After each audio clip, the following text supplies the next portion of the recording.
Laidą remia Medijų rėmimo fondas. Laidą remia Krašto apsaugos ministerija.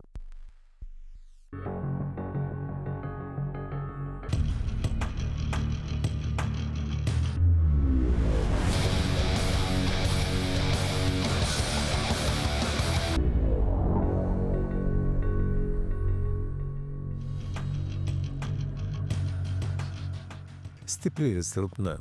Vienu metu ji gali būti ir mama, ir dukra, ir mylimoji. Jai nereikia daug žodžių. Jai užtenka atsakyti į vienintelį klausimą – kodėl? Kodėl moteris, užuot auginusi vaikus ir kuršiusi jaukų namų židinį, ima rankas ginklą? Kodėl tėvynės vardan ji pasiryžusi paaukoti daugą? Šįkart apie moteris kovotojas, apie moteris, kuriuose slypi ryžto ir narsos paslaptis.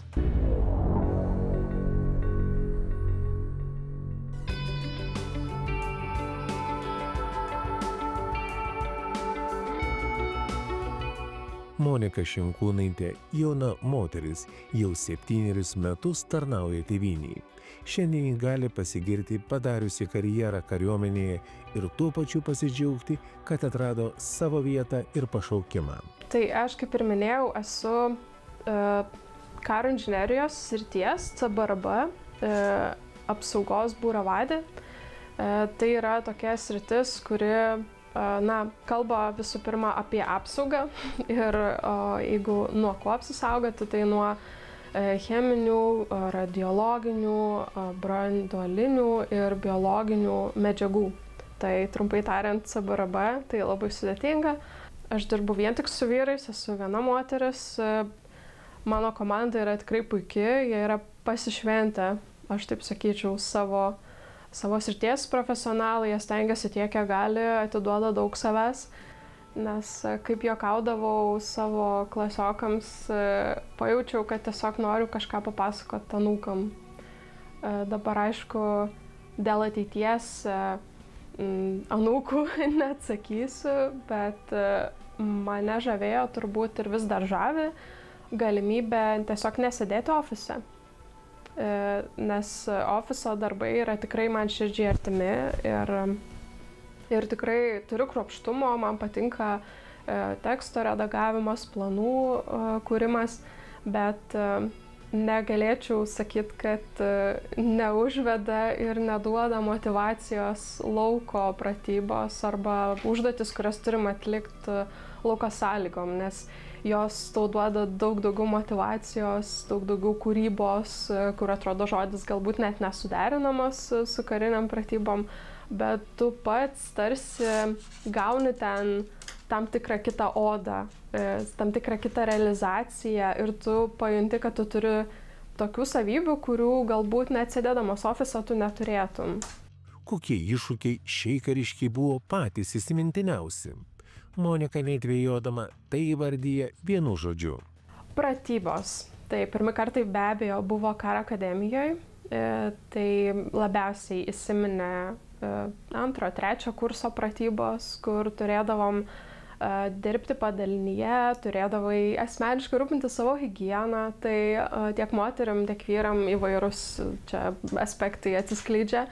Bet iš esmės man asmeniškai įsiminė 4 kurso, tai buvo 2 savaičių be civilizacijos pratybos, mes taip vadinam žargoniškai, tai teko ir sušlapti visiškai nuo A iki Z savo rūbus, batus, teko galvoti, ką daryti, kad gauti sausų, nes negali vykdyti užduočių, jau nekalbant apie asmeninę higieną. Tai labiausiai turbūt įsimena ekstremaliausi taškai tiesiog, kurias tu patiri, kai turi tas karinės pratybas. Ar tai buvo, tarkim, didžiulės operacijos, kuomet turi staigiai bėgti, labai ten kūlveršiais verstis, taip, tikrai buvo, ypač karo akademijos rengime, bet taip pat, tarkim, jau tarnaujant, pratybos jos nebuvo tokios pat kaip karo akademijoje, bet jos turėjo savo užduočių. Bet viskas, kas susijęs su kariniam pratybom, yra susijęs su tavo paties, bent jau mano pačios, požiūriu, kaip aš galiu adaptuotis prie tų aplinkų ir man tas labai patinka, nes aš suprantu, kad aš sugebu tą daryti. Prisimenu, būdavo tikrai atveju, kai tu nori pasiguosti net ir merginai, moteriai, nes tai yra labai artima. Bet yra tam tikra ir psichologinė higiena. Esu pastebėjus, kad, tarkim, kuo labiau aš leidžiu tom emocijom neigiamam mane veikti, tarkim, ten, kaip sako, zysti, tai tuo labiau iš tikrųjų tolsta ta galimybė koncentruotis į tai, kas yra čia ir dabar, o čia ir dabar nėra taip lengva. Ir tokiu atveju tiesiog reikalinga išbūti tam laikotarpiu, tai man asmeniškai patinka naudoti tokį metodą, kurį aš prisimenu trečio kurso kulkosvaidžio apkase, pati savo susigalvojau, kai man užėjo labai didelis ilgesys namų. Tai aš tiesiog pasiėmiau lapelį, kurį mes visi turim turėti kaip užrašų knygutę, čia prie krūtinės, tokio kišeniai. Ir aš užsirašiau vieną sakinį, kad aš už savaitės būsiu namie. Ir tada pradėjau vardinti už dvitaškio, ką aš darysiu grįžus. Tai šitas metodas man labiausiai padeda tam, kad nesileisčiau į tai, kas yra galbūt emociškai neigiamos emocijos. Tai. Kaip viename žmoguje gali tilpti griežtumas, disciplina, vadovo energija ir meniška siela, ant kurios pečių karts nuo karto nutupia ir sparnuotos mūzos.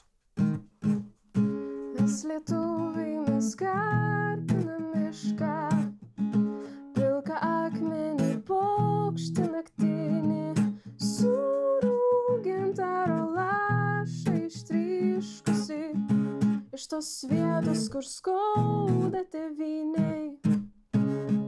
Draugas supranta, nes jis irgi tarnauja, tai man atrodo šitas labai gelbsti. Ir iš tikrųjų būna, kad būna man pačiai, vis tiek aliarmai yra netikėtumas visiems žmogiškai prasme, bet kai supranti, kodėl tas yra daroma, tai pakankamai aišku. Ir kitas žmogus, kai jisai tarnauja, mano atveju, tai jisai supranta. Mano giminiai iki, man atrodo, prieš 3 metus tik tai sužinojau, kad visgi buvo, prieš tai galvojau, kad esu viena tik tai iš giminės. Tai buvo mano prosenelis, bet jisai buvo, man atrodo, grandinio laipsnį turintis Tauragėj. Tai Kęstučio batalione dabartiniam, taip pat, jeigu reiktų greitai dar pirštu ir prisiminti, nes pamačiau nuotraukas senas, tai tada tik ir sužinojau. Man buvo labai gera pamatyti tą nuotrauką, nes kai aš studijavau karo akademiją, aš to visai nežinojau, aš galvojau, esu vienintelė, bet kai aš pamačiau tą nuotrauką, tai, buvo toks jausmas, kad tarsi žiūrėtum į paprastą žmogų, kuris, tarkim, sėdė ant arklio, tuo metu, tokioj pusiau smetoniniai kariuomeniai. Ir aš, kai sužinau, kad tai mano prosenelis, tai man buvo toks tarsi ir patvirtinimas, bet to pačiu ir toks nebylus liudijimas, kad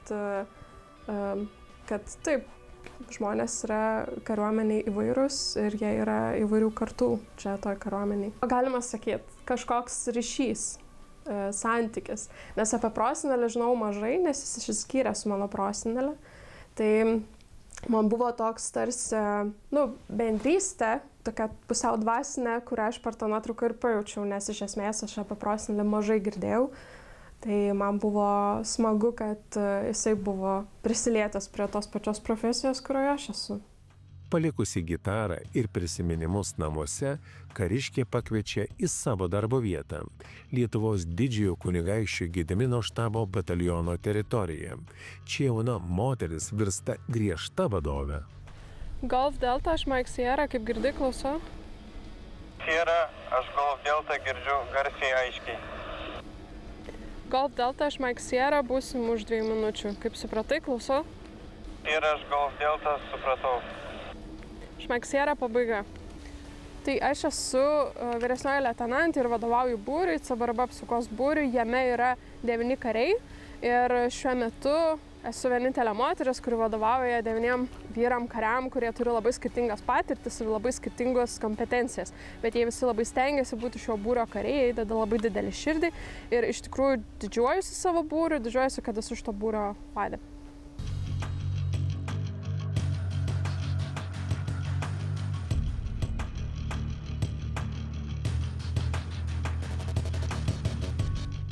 Mes esame objekte, kuris yra skirtas apsaugoti vadavietę, vadus. Jis yra hermetiškas, apsaugantis nuo įvairių medžiagų. Ir kaip matot, aplinkui yra sukurtos darbo vietos tam, kad būtų įvyktų planavimas ir panašus procesai.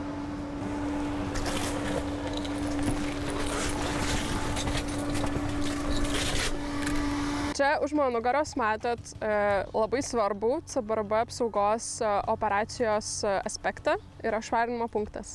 Tai švarinimo punkte yra švarinamas asmuo, karys ir kariai, daugiskaita, dėl to, kad jie turi būti nušvarinti nuo jų išorinės kūno pusės toksiškos medžiagos. Tai įvairios toksiškos medžiagos, kurios gali pakenkti jo sveikatai ir tolimesnėms užduotims vykdyti.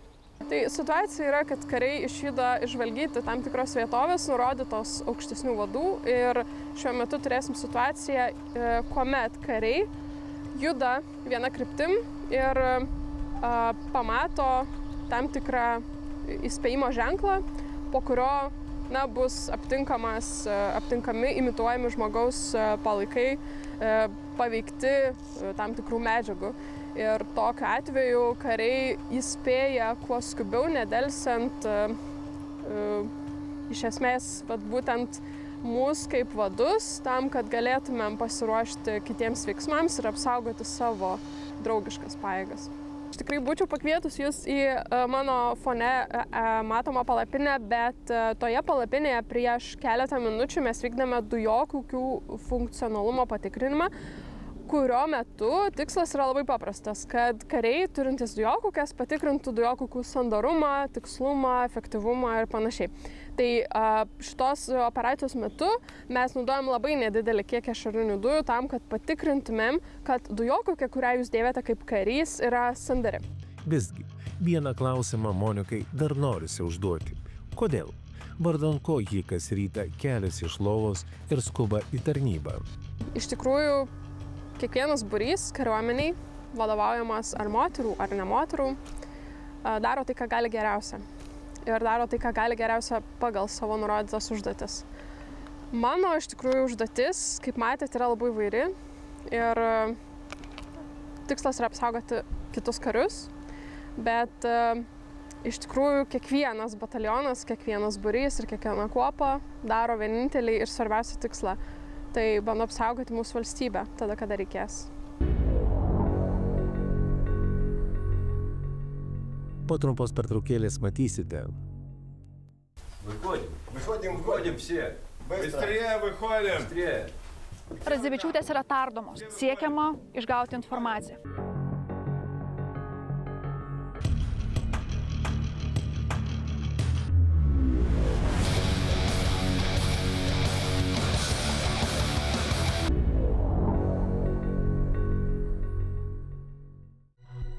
Laidą remia Krašto apsaugos ministerija. Laidą remia Medijų rėmimo fondas.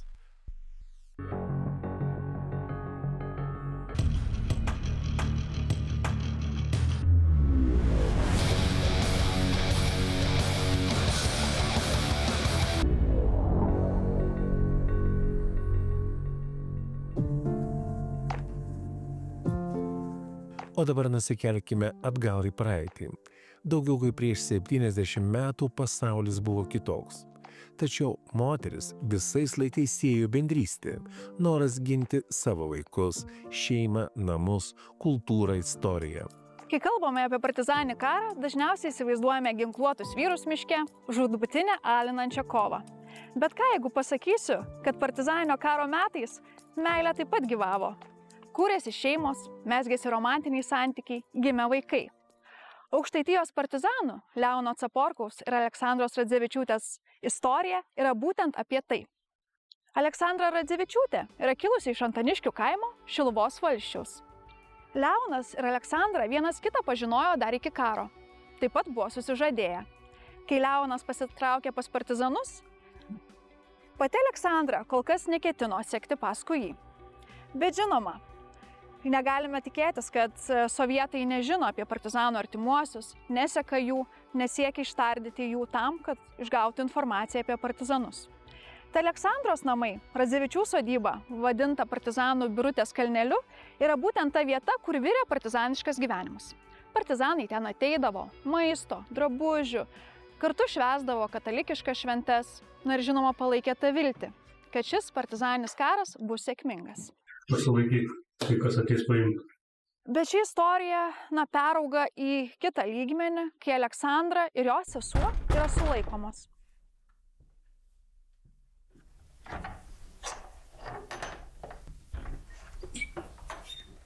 46 metų rugpjūčio 10-ąją jų kieme pasirodo stribai, sulaiko moteris ir nuveža į areštinę. Выходим все. Быстрее выходим. Быстрее.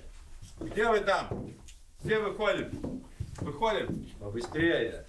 Radzevičiūtės yra tardomos. Siekiama išgauti informaciją, kur yra partizanai, kur yra Leonas. Net nebejojama, kad jos žino apie partizanus ir gali suteikti vertingos informacijos. Merginos stengiasi viską nuslėpti, bet be abejo, yra tardomos pačiais žiauriausiais metodais. Jų pirštai kišami tarp durų, tampomos kasos, grasinama šeimai.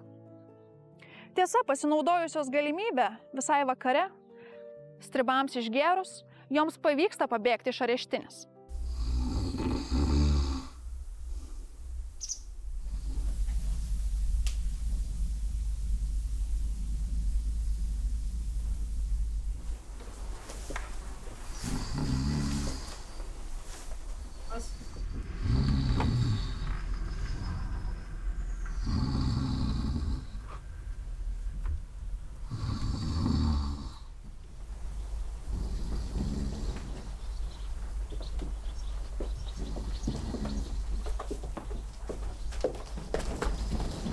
Bet kur gali sekti jų kelias, juk apie jas jau yra žinoma. Aleksandra, kaip galėdama greičiau, užmezga ryšius su Leono Caporkaus būriu. Ir davusi priesaiką, tampa Šarūno būrio partizane. Būrio, kuriam beje ir vadovauja Leonas. Tuo metu, be abejo, visame kaime vyksta sujudimas. Yra ieškoma pabėgusių asmenų, taip pat yra supama ir kvočiama Radzevičių šeimyna. Tas pats yra ir su Caporkaus šeima. Yra ieškoma, dar karštų pėdsakų. Aleksandros ir Leono istorija dar ypatinga tuo, kad jie susituokė būdami miške.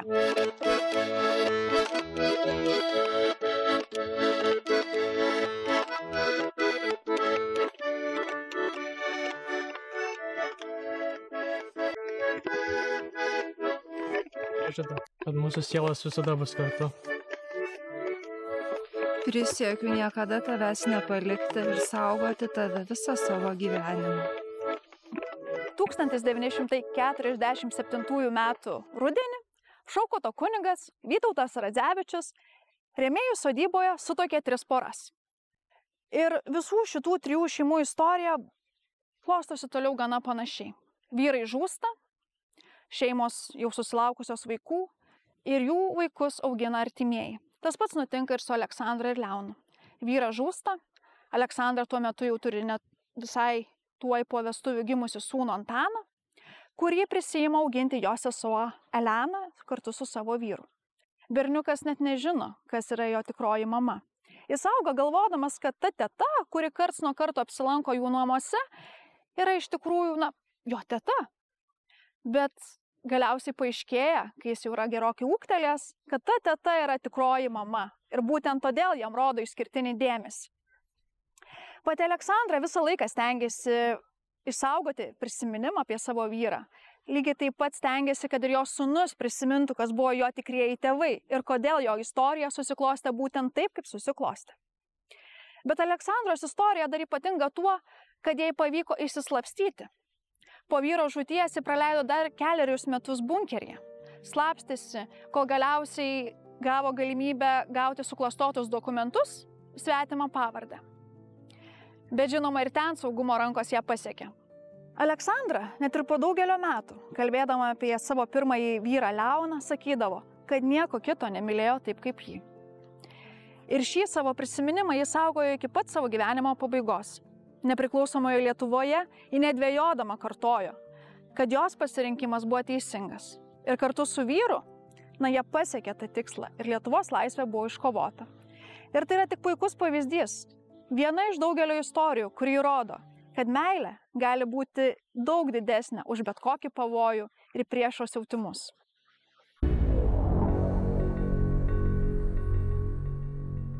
Leono ir Aleksandros istorija. Ši meilės istorija byloja, kad meilė gali viską. Ji egzistuoja net pačiom nepalankiausiam aplinkybėm. Juk jausmo tu negali kontroliuoti. Ir jis gali gimti bet kuriuo metu, bet kurioje situacijoje. Ir tikriausiai vienas svarbus dalykas, kad įpareigoti ir įteisinti santykiai taip pat yra motyvas siekti tikslo, kovoti už laisvę, už Lietuvos vienybę. Šalia meilės visą laiką yra ir vaikai šeima. Ir tai yra labai svarbus motyvas judėti pirmyn, įsipareigoti tiek savo, tiek savo aplinkiniams, tiek ir tėvyniai. Mes visi šiame pasaulyje laikini. Žmonėms, nugyvenusiems visą amžių, atrodo, kad jis tetruko akimirką. Tačiau ir jaunam, ir senam norisi tų pačių dalykų – taikos, ramybės, saugumo, būti mylimiems ir laimingiems. To paties visais laikais troško ir moteris kovotojos.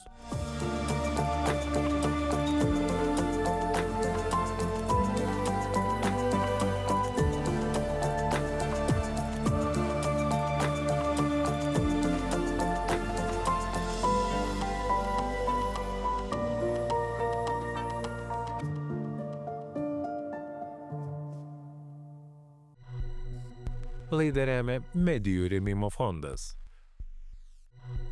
Laidą remia Krašto apsaugos ministerija.